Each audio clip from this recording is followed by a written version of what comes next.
আজকের ভিডিওটা একটু অন্যরকম। আজকে আমরা দুজন মিলে গেছিলাম বড় মাকে বিয়ের জন্য নিমন্ত্রণ করতে। বড় মা না থাকলে আজ আমাদের সম্পর্কটা এই দিনে আসতো না। 2021 থেকে আমাদের পরিচয়। 2021, 2022, 2023, 2024, 2025 অ্যান্ড 2026 ফাইনালি আমাদের ওয়েডিং ইয়ার। জানো তো, এই 5টা বছর আমাদের কাছে এতটাও সহজ ছিল না। লোকের খারাপ নজর, খারাপ কথাবার্তা, সামনে দাঁড়িয়ে ভালো কথা বলে পেছনে গিয়ে নিন্দে করা, অথচ তাদের প্রিয় মানুষগুলো আবার আমি। তাই তারা এসে সেই গল্পগুলো আমার কাছে করে দেওয়া, এই সবটাই সহ্য করেছি। আর বড় মার দিকে তাকিয়ে শুধু এটুকুই বলেছি, সম্পর্কটা যদি সত্যি হয় তাহলে তুমি টিকিয়ে দিও।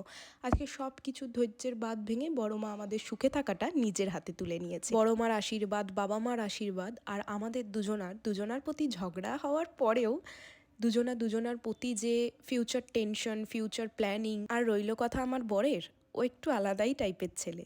আমি ওর গল্প তোমাদের আলাদা কোনো দিন শোনাবো।